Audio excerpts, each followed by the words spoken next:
नमस्कार दोस्तों, CHC education में फिर से आपका स्वागत है। करंट अफेयर्स 20 जून आज हम लेकर आए हैं। उससे पहले मैं आपको एक चीज़ का अपडेट देना चाहता हूँ। जिन लोगों को हमारे वीडियो का नोटिफिकेशन नहीं मिल रहा है, वो लोग यह जो रेड में मैंने गोला लगाया है, ऐसा आपको बेल आइकन आपके सब्सक्राइब के पास में मिलेगा, वो दबाएँ ताकि आपको नोटिफिकेशन मिलता रहे और हमारा कोई भी वीडियो आपसे मिस ना हो। चलिए अब शुरू करते हैं। आज का आपको कल हमने जो सवाल दिया था उसका पहले हम आंसर बता देते हैं। कल जो सवाल पूछा गया था कि खादी के ब्रांड एम्बेसडर के रूप में बिहार में अभी किसे नियुक्त किया गया है, और सही आंसर आप देख सकते हैं पंकज त्रिपाठी। इस बार सभी ने सही आंसर दिया था और आप फ़ोटो में देख सकते हैं पंकज त्रिपाठी का फ़ोटो मैंने लगा दिया है। चलिए अब अगला सवाल, पहला सवाल देखते हैं। आज का पहला सवाल है, एशियाई फुटबॉल परिसंघ ने 2022 महिला एशियाई कप की मेज़बानी के अधिकार निम्न में से किस देश को दिए हैं? ऑप्शन है चीन, नेपाल, भारत और रूस। सही आंसर है भारत। एशियाई फुटबॉल परिसंघ ने 1979 के बाद पहली बार 2022 महिला एशियाई कप की मेज़बानी के अधिकार भारत को दिए हैं। यह फैसला AFC महिला फुटबॉल समिति की बैठक में लिया गया। फरवरी में AFC महिला फुटबॉल समिति ने भारत को मेज़बान बनाने की सिफारिश की है। भारत ने 2016 में AFC अंडर-16 चैंपियनशिप और 2017 में फीफा अंडर-17 विश्व कप की मेज़बानी की थी। AIFF all India football federation के महासचिव ने कहा है कि यह टूर्नामेंट भारत में महिला फुटबॉल को लोकप्रिय बनाने में अहम भूमिका निभाएगा। फ्रेंड्स, आज का दूसरा सवाल है, जियो प्लेटफॉर्म में पब्लिक इन्वेस्टमेंट फंड ने PIF ने 2.32% की हिस्सेदारी खरीदने के लिए कितने करोड़ रुपए का निवेश करेगा? और ऑप्शन है 11,367 करोड़ रुपए, 19,367 करोड़ रुपए, 18,367 करोड़ रुपए और 21,367 करोड़ रुपए। और सही आंसर देखते हैं। सही आंसर है A, 11,367 11,367 करोड़ रुपए। सऊदी अरब का wealth fund public investment fund है। जियो प्लेटफॉर्म में 11,367 रुपये का निवेश करेगा ये। अभी हाल ही में हमने इसी से रिलेटेड एक और क्वेश्चन आपसे पूछा था, वो भी खाड़ी देश ही था, शायद अबू धाबी का, मैंने आपको बताया था। इस निवेश के जरिए PIF को जियो प्लेटफॉर्म में 2.32% हिस्सेदारी मिलेगी।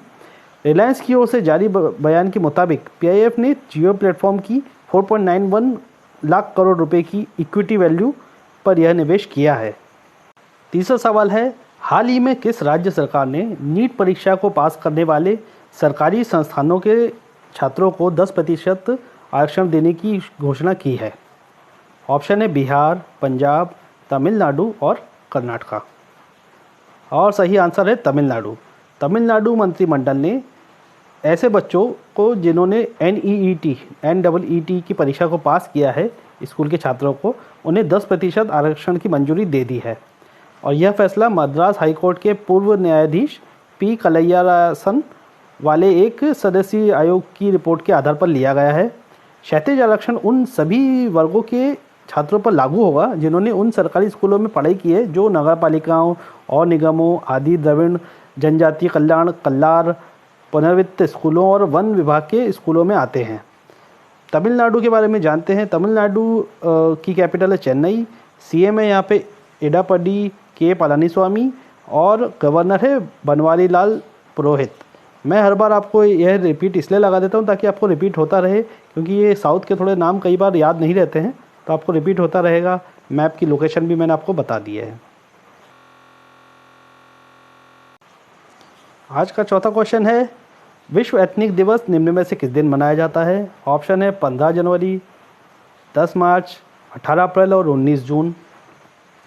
ऑप्शन 19 इसका सही आंसर है 19 जून। विश्व एथनिक दिवस प्रतिवर्ष 19 जून को मनाया जाता है। यह दिवस विश्व भर में अलग अलग क्षेत्रों की ऐतिहासिक विरासत, सभ्यता, मानव जाति, विज्ञान, कला और संस्कृति को सहेजने के लिए, जागरूकता फैलाने के लिए उद्देश्य से मनाया जाता है। पांचवा सवाल है, क्रेडिट रेटिंग एजेंसी फिच ने 8 साल में पहली बार किस देश की GDP ग्रोथ नेगेटिव कर रहने का अनुमान लगाया है? ऑप्शन है चीन, भारत, जापान और रूस। सही आंसर है Bharat. Credit rating agency Fitch ने 8 साल में पहली बार भारत का आर्थिक परिदृश्य स्थिर से घटाकर नकारात्मक कर दिया, नेगेटिव कर दिया है। और रेटिंग एजेंसी ने कहा है कि कोविड-19 महामारी ने देश की आर्थिक वृद्धि की संभावना को कमज़ोर किया है। फिच से पहले मूडीज़ ने भी महीने की शुरुआत में देश की रेटिंग को कम करके सबसे निचले स्तर निवेश श्रेणी Baa2 में रख दिया था। इसके बारे में मैंने आपको क्वेश्चन भी बताया था पहले, मूडीज़ वाला। और फिच के बारे में भी मैंने अभी पहले भी आपको फिच का भी बता दिया, मूडीज़ का भी बता दिया, और एक और मैंने रेटिंग एजेंसी का नाम बताया था जो इन सबसे बड़ी है, और आप उसका नाम मुझे कमेंट बॉक्स में बताइएगा। और अब आगे देखते हैं। फिच का अनुमान है कि देश की अर्थव्यवस्था में 31 मार्च 2021 को समाप्त होने वाले वित्तीय वर्ष के दौरान 5% का संकुचन आएगा। छठा क्वेश्चन है, ऑस्ट्रेलिया क्रिकेट बोर्ड ने हाल ही में किस बैटिंग कोच को उनके पद से हटा दिया है? ऑप्शन है ग्रीम हिक, रिकी पॉन्टिंग, स्टीव वॉ और जस्टिन लैंगर। सही आंसर है ग्रीम हिक। ऑस्ट्रेलिया के प्रमुख कोच जस्टिन लैंगर ने हाल ही में कहा है कि देश के क्रिकेट बोर्ड के खर्चे में कटौती की कवायद की तहत सपोर्ट स्टाफ की संख्या कम करने के पर खिलाड़ियों पर कोई बुरा असर नहीं पड़ेगा। ऑस्ट्रेलिया क्रिकेट बोर्ड ने हाल ही में बैटिंग कोच ग्रीम हिक को उनके पद से हटा दिया है। कोविड-19 महामारी के चलते वित्तीय संकट को देखते हुए सीए ने जिन 40 लोगों को निकाला है उनमें से ग्रीम हिक को भी शामिल है। ग्रीम हिक ने इंग्लैंड के लिए 65 टेस्ट मैच खेले हैं और 120 अंतर्राष्ट्रीय एक दिवसीय मैच खेले हैं। सातवां क्वेश्चन है, अमेरिका के राष्ट्रपति ने किस देश में 9,500 अमेरिकी सैनिकों को ठिकानों से वापस लेने की योजना की पुष्टि की है? ऑप्शन है जर्मनी, चीन, रूस और जापान। सही आंसर है जर्मनी। जर्मनी यूरोपियन एक देश है और इसकी कैपिटल है बर्लिन। चांसलर यहाँ की है एंजेला मार्केल, जिनका मैंने फ़ोटो लगाया है। और अमेरिका के राष्ट्रपति ने जर्मनी में 9,500 अमेरिकी सैनिकों को ठिकाने से वापस लेने की योजना की पुष्टि की है। वह अधिकतम वहाँ पे 25,000 की संख्या रखना चाहते हैं। और ट्रंप ने हालांकि अभी औपचारिक कोई पुष्टि नहीं की है, मगर जर्मनी का कहना है कि अमेरिका ने ऐसी अपनी योजनाओं के बारे में उन्हें सूचना दी थी। आठवां क्वेश्चन है, किस देश की संसद ने उत्तराखंड के पिथौरागढ़ जिले में भारतीय क्षेत्र पर दावा करने वाले नए नक्शे को मंजूरी दे दी है? ऑप्शन है नेपाल, बांग्लादेश, पाकिस्तान और चीन। सही आंसर है नेपाल। नेपाल ने 3 भारतीय इलाके, उनके नाम है लिपुलेख, काला पानी और लिपियाधुरा को अपने क्षेत्र के रूप में दर्शाया है, जो अभी नया उन्होंने नक्शा जारी किया है। इसका विरोध भी इंडिया ने किया है, मगर उनके राष्ट्रपति भवन से, नेपाल के राष्ट्रपति भवन से जारी बयान के मुताबिक राष्ट्रपति भंडारी, वहाँ के भंडारी राष्ट्रपति का नाम, ने बिल पर संवैधानिक प्रावधानों के तहत हस्ताक्षर किए हैं।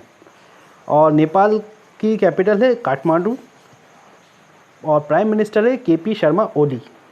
चलिए देखते हैं नौवां सवाल। प्रधानमंत्री नरेंद्र मोदी ने हाल ही में वाणिज्यिक खनन के लिए कितने कोयला खदानों की नीलामी की प्रक्रिया शुरू की? ऑप्शन है 50, 25, 32 और 41। सही आंसर है 41। प्रधानमंत्री मोदी ने वाणिज्यिक खनन के लिए 41 कोयला खदानों की नीलामी की प्रक्रिया शुरू की है। सरकार के इस कदम से देश का कोयला क्षेत्र निजी कंपनियों के लिए खुल जाएगा। और प्रधानमंत्री मोदी ने कहा है कि देश कोरोना वायरस संक्रमण से अपनी लड़ाई जीत लेगा और इस संकट को एक अवसर में बदलेगा, और यह महामारी भारत को आत्मनिर्भर बनाएगी। वाणिज्यिक खनन के लिए कोयला खदानों की नीलामी से देश में अगले 5 से 7 साल में 33,000 करोड़ रुपए की पूंजीगत निवेश की उम्मीद है। और आज का आखिरी सवाल है, एशियाई विकास बैंक, एशियन डेवलपमेंट बैंक ने हाल ही में कहा है कि चालू वित्त वर्ष में भारत की अर्थव्यवस्था कितने प्रतिशत संकुचित होने का अनुमान है? ऑप्शन है 5%, 7%, 4% और 3%। इसका सही जवाब आप कमेंट बॉक्स में बताइएगा। इसका सही आंसर हम आपको कल के वीडियो में बताएंगे। आज का यह क्विज़ यहीं समाप्त होता है। आपको कोई भी सजेशन अगर बताना हो हमें, या फिर आपको कैसा लग रहा है यह क्विज़, उसके बारे में आप कमेंट बॉक्स में बताएं, लाइक करें। और हम यहीं इसको समाप्त करते हैं। मिलते हैं अगले वीडियो में। जय हिंद।